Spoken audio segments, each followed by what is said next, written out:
퍼포먼스 스파이더로 출고하게 되어서 간단한 소개 겸 영상을 준비를 했고요. 그 전에 제가 탔었던 맥라렌 570S 스파이더와 어떻게 보면 장단점에 대한 부분, 제가 실제 타면서 느꼈던 부분들을 간단하게 좀 말씀을 드릴 예정입니다. 일단 외관 먼저 보시면은 다들 아시겠지만 굉장히 직선적이고 뭔가 약간 우락부락한, 약간 흔히 얘기하는 남잔 람보다 약간 그런 느낌의 전형적인 차고요. 실제 그 전에 제가 탔었던 맥라렌 570S 스파이더와 비교했었을 때 외관만 놓고 보게 되면 그렇게 막 넓다라는 느낌은 조금 덜해요. 실제 맥라렌보다 좀 폭이 좁기도 하지만 어떻게 보면 약간 너무 또 직선으로 되어 있고 또 옆에 에어 인테이크도 없다 보니까 막 넓다라는 느낌은 따로 없고 그냥 다만 직선적이고 그냥 멋지다 그런 느낌? 뭐 이런 뭐 소재가 어떻고 뭐 외관에 뭐 어떤 익스테리어가 어떻고 이런 건 솔직히 제가 전문가는 아니기 때문에 그런 것까지 자세히 설명을 못 드리고 아까도 말씀드렸다시피 그냥 일상적인 부분을 말씀을 드릴 거고, 또 어떻게 보면 슈퍼카에서 가장 중요하게 생각하시고 일상적인 차를 탈 때 가장 중요하게 생각하시는 이 지상부가 굉장히 중요한데, 무라카이 솔직히 굉장히 낮은 차라고들 많이 생각을 하세요. 근데 실제 보시면은 핸드폰을 놨는데도 여기 범퍼가 남죠. 실제 저희 지금 직원이 타고 있는 뭐 320D보다도 앞범퍼가 조금 더 높아요. 이게 지금 리프트 기능을 올린 거고, 이 리프트 기능은 정식 출고하는 차량은 다 들어가 있고 직수 차량도 요즘 웬만하면 다 넣어서 들어오기 때문에 실제로 일상 주행을 할 때 밑에가 긁힐 일은 정말 고속으로 턱을 넘지 않는 이상은 거의 없다고 보셔도 되실 것 같아요. 즉 일상적인 데일리카로 이 지상고 때문에 불편할 일은 없다 라는 결론입니다. 이 휠이 약간 톱니바퀴처럼 생겼잖아요. 이게 이제 센터락 휠이라고 해서 출고할 때 앞트렁크에 들어있었는데 그 특수 공구가 있어요. 여기에 맞는 딱 그 너트가 있어서 그 특수 공구가 아니면 이 휠을 풀 수가 없어요. 한마디로 도난의 걱정이 없다라는 장점이 있는 거죠. 그리고 보시면 저는 처음에 한 2-3년 전쯤에 우라카는 처음 탔었을 때 문 여는 게 굉장히 좀 낯설었어요. 보시면은 여기 손자국이 있네. 여기 보시면 여기 살짝 들어간 곳이 있는데 여기를 눌러서 이걸 당겨서 여는 방식이기 때문에 어떻게 보면 좀 특이한 것도 있긴 하지만 안 좋은 거는 이렇게 펴걱하고 놔야 된다는. 처음 출고했을 때는 손을 좀 찝혔습니다. 아프진 않았지만.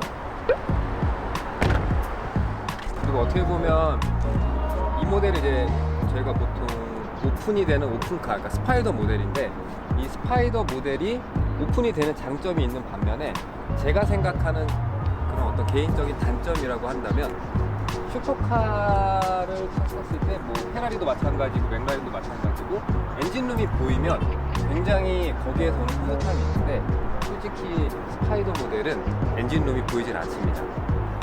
보시면 이쪽이 이제 엔진룸 쪽인데, 쿠페 모델은 이제 라인이 이렇게 위로 올라가면서 유리로 되어서 엔진룸 내부를 볼 수가 있게끔 되어 있는데, 스파이더 모델은 엔진룸이 보이지 않습니다.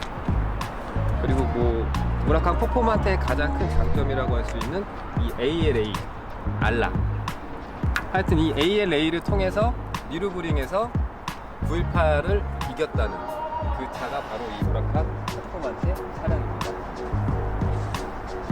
그리고 실제 뒷모습은 정말 이뻐요.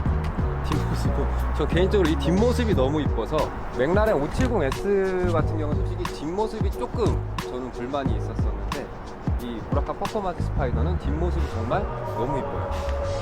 이 망사 그릴식으로 해서 안에 내연기관들을 다 볼 수가 있고 정말 이쁩니다. 약간 건담같이 생겼어요. 다들 그렇게 말씀하시지만 진짜 약간 좀 건담같이 생겼어요. 역시 남자는 람보. 실내를 잠깐 말씀을 드리면, 한 번만 이렇게 살짝만 이렇게 좀 비춰봐 주시면 약간 전투기 모양처럼 생겼잖아요. 그리고 가장 자랑이라고 할 수 있는 이 미사일 버튼처럼 생긴 시동 버튼. 시동 한번 살짝 걸어봐도 괜찮은데? 이 버튼. 계속 이것만 껐다 켰다 하고 싶어요, 진짜. 실제로. 시끄러우니까 잠깐 끄고 계속해서 마저 말씀을 드리면, 이 일단 이런 인터페이스라고 해야 되나요? 이런 거는 아우디 거를 그대로 가지고 온 것 같아요.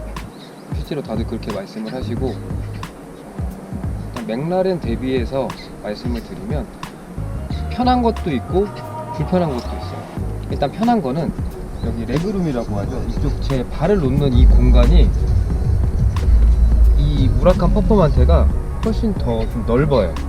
맥라렌 같은 경우는 이제 카본 터브라고 해서 요만큼까지 제 발 안쪽까지 터브가 들어와 있어서 발 놓는 공간이 정말 이랬었거든요. 근데 얘는 더 넓어요. 더 넓은데 장점만 있는 건 당연히 아니죠. 단점은 수납 공간은 정말 극악이에요. 극악.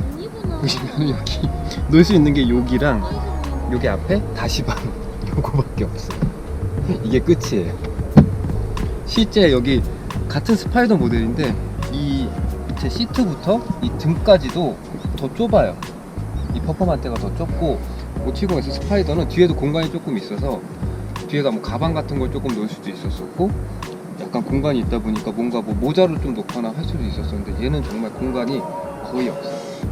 거의 없고 앞 트렁크를 비교를 해보더라도 맥라렌 570 대비해서 거의 절반 정도 크기예요. 그러니까 실제로 놓을 수 있는 게 거의 없어서 일단 수납 관련해서는 데일리로는 570보다는 더 불편하다. 그리고 편한 부분은 일단 핸들에 대한 부분. 핸들의 느낌이라든지 이런 부분도 당연히 뭐 좀 좋은 것도 있겠지만 실제 570은 제가 타면서 가장 불편했었던 게 핸들이 노면에 정말 많이 타요. 조금만 길이 울퉁불퉁하거나 실제 뭐 고속도로 같은 경우도 약간 이렇게 선이 가 있는 곳들이 있거든요. 그러면 그거를 핸들이 그대로 따라가요. 바퀴를 따라서 이대로 따라가기 때문에 정말 조금만 길이 안 좋거나 조금만 고속주행을 할 때에는 무조건 양손으로 정말 꽉 잡고 운전을 해야 해서 제가 손에 땀이 좀 많은 편인데 항상 핸들에 땀이 다 묻어서 하얗게 돼요. 소금 때문에. 그 정도로 정말 핸들이 노면을 많이 타서 그 부분이 어떻게 보면 좀 불편하고 약간 좀 스트레스도 받고 힘이 또 아무래도 많이 들어가다 보니까 장거리 운전을 할 때 그 부분이 좀 가장 불편했었는데 이 우라칸 퍼포먼테는 그런 게 없어요. 정말 편해요. 그런 부분에 있어서. 그리고 승차감 같은 경우에도 조금 이따 잠깐 주행을 하겠지만 570보다 저는 훨씬 더 딱딱할 거라는 편견이 있었었고, 실제로 제가 우라칸하고 맥라렌 570하고 페라리 488하고 비교를 하다가 맥라렌 570을 선택했었던 이유는 어떻게 보면 이제 승차감 때문에 선택을 하고 차가 문이 위로 열리는 것 때문에 선택하는 게 가장 컸었는데, 승차감은 퍼포먼테는 기존 노멀 우라칸 대비해서 더 좋아졌어요. 저는 더 딱딱해질 줄 알았는데 더 좋아졌어요.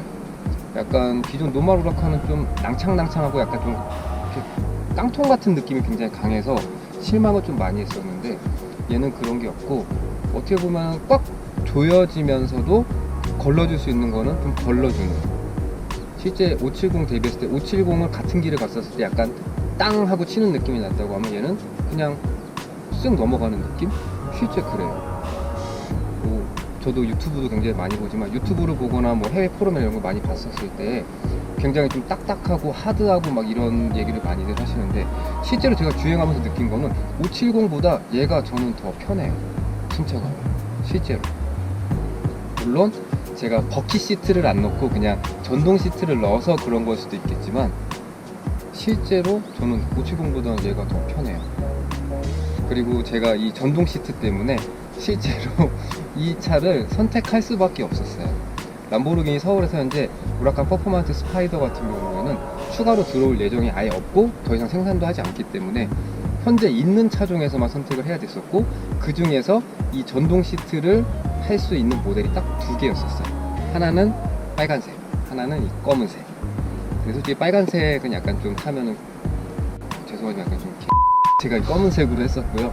또 그 전에 또 570S도 또 검정색이었었기 때문에 그냥 좀 검은색이 더 이뻐 보이고 좀 더 남성스러워 보이고 해서 검은색으로 선택을 했고, 그러다 보니까 옵션이나 이런 것들은 제가 선택을 전혀 할 수 없었고 스탁 차량을 그대로 가지고 왔기 때문에 장점은 바로 차를 출고할 수 있었었고, 단점은 말씀드린 것처럼 옵션을 제가 선택을 할 수 없이 그냥 있는 그대로 가지고 왔다라는 거. 그리고 그 외적으로 조금 더 말씀을 드리자면 일단 얘는 충분히 데일리가 가능하고 다만 수납을 많이 하지 않으신다는 전제 조건 하에 데일리가 충분히 가능해요. 그리고 데일리로 할 때 가장 신경 쓰시는 부분이 아까 잠깐 말씀드렸던 지상부하고 또 연비 이 부분일 텐데, 솔직히 이 우라칸 퍼포먼트는 제가 아직 길들이기를 하고 있어서 지금 현재 278km를 제가 탔거든요. 1000km까지 하라고 해서 여기 보시면 278km를 탔는데 아직도 한 700km로 더 타야지만 길들이기가 끝나기 때문에 아직은 연비를 제가 잘 체감은 못하고 있고, 근데 길들이기를 하는 도중에도 570보다는 얘가 조금 더 연비가 좋은 느낌이었어요. 물론 뭐 제가 스포츠 모드나 코르사 모드를 안 놓고 그냥 기본 노말 스트라다 모드를 탔기 때문에 그런 걸 수도 있겠지만, 그냥 느낌상으로 570보다 연비가 더 좋은 느낌이고 좀 연비가 로스되는 느낌이 좀 적었어요. 그거는 어떻게 보면 약간 미션에서 오는 느낌일 수도 있겠지만, 570 같은 경우에는 또 하나의 단점이 아까 그 핸들에 대한 부분 왼쪽으로 또 미션이 조금 버벅거리는 느낌이 있었거든요. 특히 저속에서. 그거는 뭐 제가 맥라렌 쪽에다가도 얘기를 했었었고, 또 2000rpm부터 3000rpm까지는 이상한 진동과 잡소리가 좀 많이 나서 그 부분도 조금 서비스 센터에 요청을 했었었는데 잡히지가 않더라고요. 1년 반 동안 타면서. 근데 얘 같은 경우에는 570 대비했을 때는 미션이 정말 영민해요. 정말 영민해서 스트라다 모드일 때는 정말 부드럽게 미션이 다 넘어갔다가 자동으로 다 내려오고, 제가 굳이 신경 쓰지 않아도 알아서 그냥 다 미션이 왔다 갔다 다 움직이는 느낌. 근데 570은 약간 버벅거리면서 그냥 노말로 하고 그냥 오토 모드로 놓고 다니면은 약간 버벅버벅거리면서 조금 헤맬 때가 많았었는데, 얘는 그런 게 없다 보니까 좀 그런 거에서 오는 로스된 느낌이 없다라는 그런 느낌 때문인지도 모르겠지만 연비가 조금 더 좋게 느껴져요, 현재로서. 물론 길들이기 끝나고 밟게 되면은 얘가 더 안 좋을 수는 있겠지만, 그건 차후에 길들이기 끝나고 다시 한번 또 연비에 대한 부분 비교하면서 영상도 올리면서 말씀을 자세히 드리겠습니다. 그리고 주행하면서 느낀 부분은 아까 말씀드렸던 승차감에 대한 부분도 있지만, 또 이 차의 장점이 타각이 굉장히 작아요. 그러니까 예를 들어서 같은 구간에서 제가 유턴을 한다고 가정을 하게 되면 맥라렌 570으로는 유턴을 하다가 멈춰서 후진을 했다가 다시 유턴을 했어야 됐으면, 이 차량 같은 경우는 한 번에 유턴이 될 정도로 핸들을 조향각을 했었을 때 차가 움직이는 각도가 더 좁아져서 그 부분이 진짜 굉장히 큰 장점인 것 같아요. 특히 맥라렌 뭐 차가 조금 넓은 부분도 있었겠지만 그런 부분이 약간 조금 이질적인 느낌도 있었거든요. 나는 분명 충분히 꺾었는데 차가 제 타각을 못 따라오는 그런 느낌? 근데 얘는 정말 꺾으면 꺾는 대로, 틀면 트는 대로 핸들에 따라서 정말로 잘 움직여서. 그리고 조금 전에 이 턱 넘을 때에도 570 같았으면은 땅 쳤을 거예요. 근데 얘는 부드럽게 넘어가요, 진짜. 이런 부분에서 차이. 근데 주행을 할 때, 주행을 할 때 얘도 당연히 맥라렌 대비해서 단점은 시야가 되게 좁아요. 일단 유리가 앞쪽으로 더 많이 누워있다 보니까 맥라렌 대비해서 앞을 볼 때도 이 오픈을 했기 때문에 지금 크게 상관이 없지만, 오픈을 안 했을 경우에는 신호등을 보려면 가까이 서게 되면 목을 정말 거북이처럼 빼고 가야 되고, 또 사이드미러 같은 경우에도 옆으로는 긴데 위아래가 되게 좁기 때문에 옆이 잘 안 보여요, 실제로.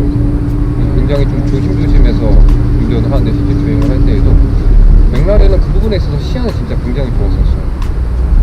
뒷유리도 그렇고 옆에 사이드미러도 그렇고 굉장히 다 시야감이 좋아서 세단보다도 어떻게 보면 정말로 더 시야가 좋았었는데, 얘는 그런 시야가 되게 좀 안 좋아요. 그리고 또 맥라렌 대비해서 장점이라고 한다면 소소한 걸 수도 있겠지만, 이런 어떻게 보면 이런 핸드폰 거치대라든지 아니면은 이런 방향제 같은 거를 얘는 할 수가 있는데 맥라렌은 할 수가 없어요. 동그래서 송풍구가 거기에 또 약간 이상한 모양으로 되어 있다 보니까 할 수가 없어요. 얘는 이제 이런 건 다 할 수 있으니까 그게 좀 굉장히 좋고요. 그래서 정말 제가 뭐 물론 차량을 구매할 예정이신 분께서 이 영상을 보실지 모르겠지만, 실제로 저처럼 또 맥라렌이나 아니면 이 우라칸 퍼포먼테나 아니면 뭐 488이나 이런 차량들을 만약에 고민을 하고 계시면은, 저는 이 우라칸 퍼포먼테는 정말 타보셔도 괜찮으실 것 같아요. 후회는 진짜 안 하실 것 같아요. 그리고 저처럼 이렇게 데일리로도 충분히 가능하시고, 물론 뭐 서킷에 포커스를 두고 나온 차량이기 때문에 서킷 주행하실 때에는 물론 더 좋으시겠지만 실제로 뭐 저희가 저같이 뭐 서킷 주행을 그렇게 크게 할 일이 없기 때문에 저는 데일리에 포커스를 두고 했는데 시승을 해봤을 때 그 느낌과 그리고 맥라렌 대비했을 때 데일리성을 샀을 때 그 장점들, 단점을 넘어서는 그런 장점들이 있었기 때문에 저는 과감하게 선택을 했었던 거고요. 실제 아직까지는 출고한 지 한 일주일 정도 됐지만 후회는 전혀 한 적이 없습니다. 일단 배기음을 제가 길들이기 중이기 때문에 주행 중에는 스포츠 모드나 코르사 모드를 지금 쓸 수는 없는데 뭐 정차 시에 악셀링을 하는 건 크게 상관은 없으니까 지금이 이 스트라다 모드고요. 이 스트라다가 일반 차량 봤을 때는 이제 노멀 모드, 그리고 그 다음이 스포츠로 하게 되면 이거 이렇게 한번 내리면 되는데 레버를 배기음이 좀 살짝 틀려지죠. 그리고 여기 보시면은 RPM은 이제 큰 변화는 없는데 계기판이 좀 바뀌어요. 다시 한번 보여드릴게요. 스트라다는 파란색, 그리고 조용하고, 스포츠로 하게 되면 노란색으로 바뀌고 배기음이 좀 커져요. 그리고 코르사로 하게 되면 이 차량 코르사로 타야 된다고 하는데 RPM이 올라가요. 1100에서 1200rpm 정도로 올라가면서 튀어나갈 준비를 하는 거죠. 그리고 이렇게 RPM 위주로 바뀌고 기아 단수 위주로 시인성을 좋게 하고, 일단 이 코르사 모드를 했었을 때는 배기 소리가 저도 해본 적 없는데 굉장히 크다고 하는데 한번 살짝 밟아볼게요. 이런 느낌이고요. 스포츠 모드로 했었을 때에는 RPM이 줄면서 배기음도 비슷하네요. RPM은 크게 차이가 없네요. 근데 스트라다 모드는 좀 틀리죠. 아무래도 팝콘 튀는 소리도 조금 틀리고 배기 소리 자체도 약간 작아집니다. 그리고 실제로 맥라렌 같은 경우에는 이렇게 배기 소리가 막 우렁차고 그러진 않지만 노멀 모드일 때도 어느 정도 좀 시끄러워요. 근데 얘는 노멀 모드일 때는 정말 조용하고 스포츠 모드나 코르사 모드로 넣게 되면 정말 커지더라고요. 그런 약간 장단점이 있는 것 같아요. 그리고 물론 람보르기니 타시는 분들이 다 말씀하시는 것처럼 이 배기에서 오는 그런 감성, 저는 길들이기 중이어서 아직 느껴보진 못했지만 그 감성 때문에 이 차를 타신다고 하니까 빨리 700km를 채워서 1000km 도달을 해서 스포츠 모드나 코르사 모드로 꼭 다시 한번 주행 영상을